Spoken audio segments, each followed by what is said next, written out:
We have enjoyed this interaction more than words can convey. It's very nice coming together with those like you who are coming to understand more and every day who you really are. It is exhilarating to us to acknowledge the physicalness that is you, especially as you begin to deliberately, and you are rare in this, to integrate the non-physical part of that which is you into your day-to-day experiences. You are more than these physical bodies, aren't you? You are source energy expressing here. And you've come not because the world is broken and in need of repair, but because you are a creator who will constantly, eternally expand. When you find an environment as magnificent as this, that inspires new desire within you all day, every day, and you simultaneously, as the new desire is exploding from you, are aware of where you stand in vibrational relationship to it, so you are bit by bit bringing yourself into alignment with each new idea as it comes, you begin to develop this steady, progressive path of delicious unfolding. We call it life in the vortex. But for those who don't know about the vortex or who want to call it something else, for those who aren't aware that they are vibrational beings, who don't know that the source within them is calling them eternally, as they see you living life from inside the vortex, they describe you in this way. They say, how is it that you barely seem to identify something as something that you would like to participate in, and it moves to you and you move to it? How is that so? As they observe you, they say, how is it that you are so clear-minded that a question occurs, but almost as soon as the question has been formulated within you, the answer begins to come? How is it that the answers are so fast on the heels of your questions? What is up with you, they want to know. How is it, they say, that you can barely tip your toes into something that would be remotely recognized by many others as a problem, but before you even get your feet wet, the solution begins to show itself to you? How is it you are joyful mostly? How is it that you are fun everywhere you go? How is it that your timing is so precise? How is it that you maintain your physical vitality? How is it that you seem to move through time without decline? How is it that you remain physically focused, and yet there is something about you that seems otherworldly? And to most of them who are not ready to hear what you say about the vortex, you say to them something that is softer and simpler. You say, well, I have a philosophy of life that is serving me well. I believe in the well-being that surrounds us. I believe it is dominant. And because I believe it is dominant, I look for it. I focus upon it everywhere I look. And because I look for it, I find it. And when I find it, I focus upon it. And as I focus upon it, I practice the vibration of it until it's the only thing that can find me. I live in a world of well-being predominantly because well-being is what I look for. In fact, I have a mantra, you might say to them. Today, no matter where I'm going, no matter what I'm doing, no matter who I'm doing it with, it is my dominant intent to look for what I'm wanting to see. Because when I look for what I'm wanting to see and find it, I practice the vibration of that. And then my world is filled with things that essentially, things that in essence are the same as that. Oh, don't get me wrong, you can say to them. I live in the world, the real world, like you. And from time to time, I see those things that I'd rather not see. But I discovered some time ago, you may tell them, that whenever I know clearly what I don't want, I know equally clearly what I do want. And I've just learned to get off of what I don't want and onto what I do want as quickly as possible. When I was really little, I could feel that when someone praised me, it felt really, really good. And in the same way, when someone criticized me, it didn't feel good at all. And I recognized even when I was little that when I praised someone else, it would most likely feel good to them. And that if I were to criticize them, it would most likely not feel good to them.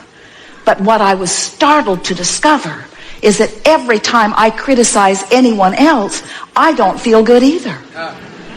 And so I've decided that there is a power in the way I feel. I believe, you may tell them if you want, that we were born into these physical bodies for the purpose of exaggerated and blissful expansion. And as I participate with those who surround me, I know that it's true of me and all of them that we are doing exactly that. But then somewhere along my trail, I figured something else out. Not only do I want to feel good, and not only does it feel really good to feel good, but I discovered that I have unconditional control of the way I feel. That was a big step for me. Because when I discovered that through the power of my focus, I could always find something that would feel good. And that if I deliberately do focus, that I can train myself into a frequency where only good feeling things can find me, my life started getting better right away. But then I discovered that there's an even deeper law behind it. I finally figured it out. I figured it out through my own trial and error, through my own exposure of my own life to the details that surrounded me. I figured it out that when I am in a moment of appreciation, it feels like the fullness of all that I am is right there appreciating with me. It's as if everything in the heavens is opened up to me, and my ability to see the positive aspect of whatever I am defining becomes fuller and greater. And I also discovered that if I do find something to criticize, it's like I empty out of me.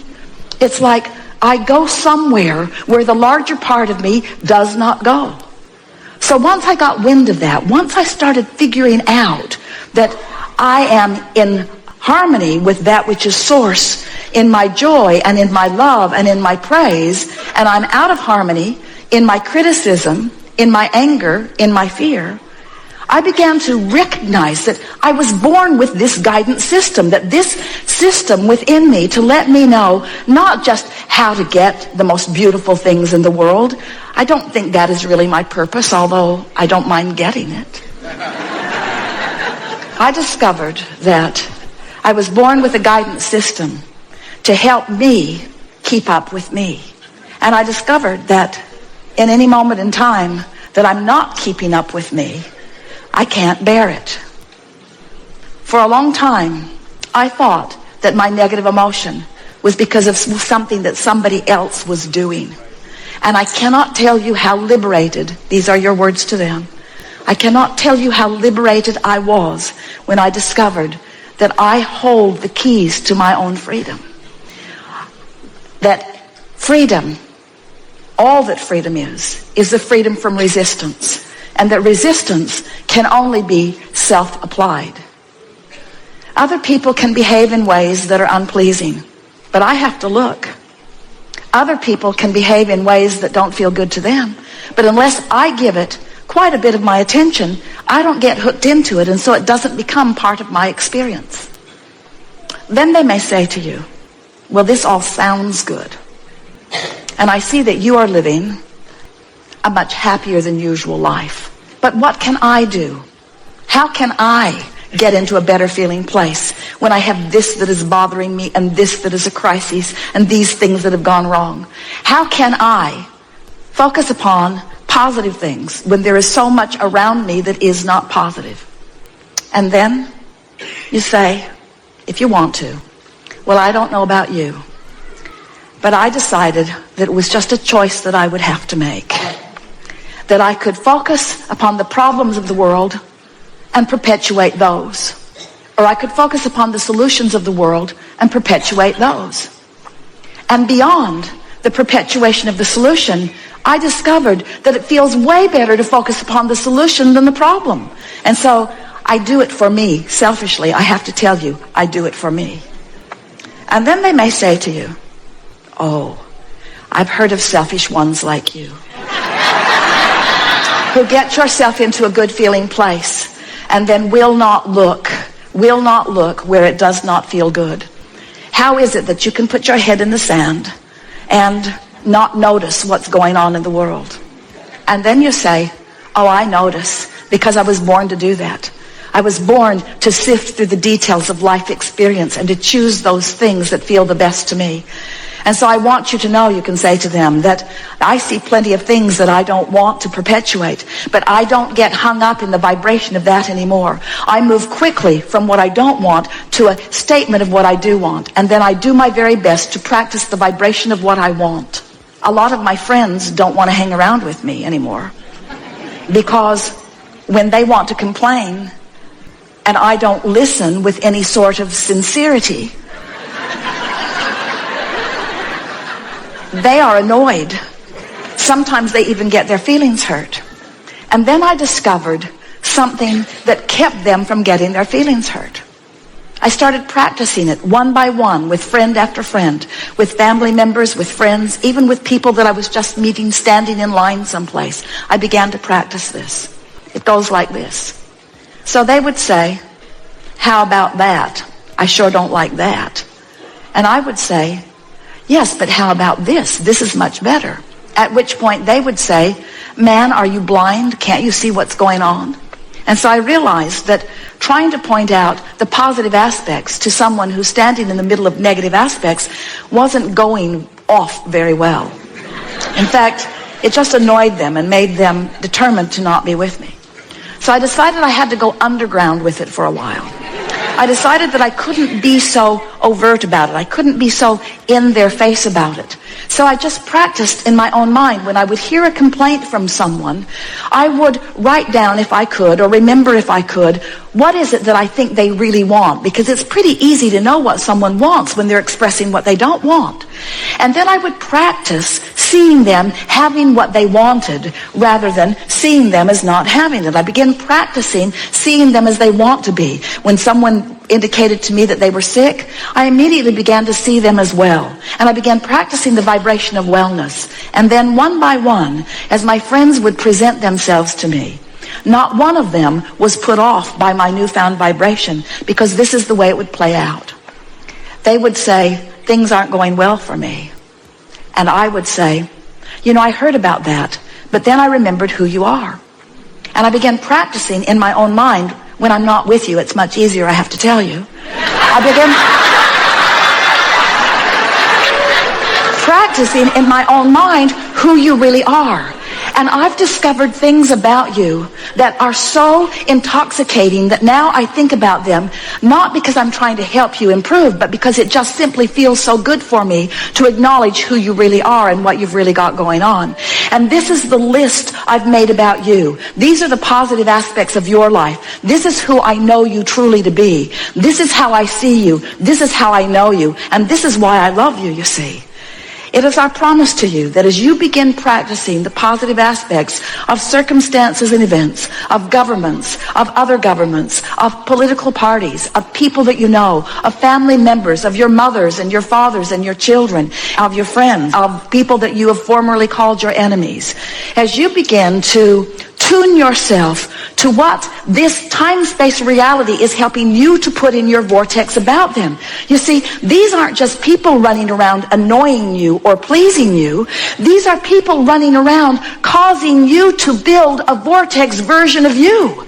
They are the reason that you are expanding.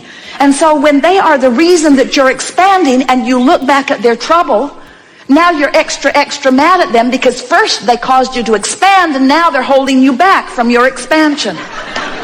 What we want you to realize is that no one can hold you back. There is no assertion in this attraction-based universe. It is all attraction. And so as you begin to play with this a little bit, as you accept that you are vibrational beings first and foremost, as you acknowledge that you and everyone that you are interacting with is causing you to build this magnificent vortex of creation, and that the source within you dwells there and experiences the fullness of all that you have asked for.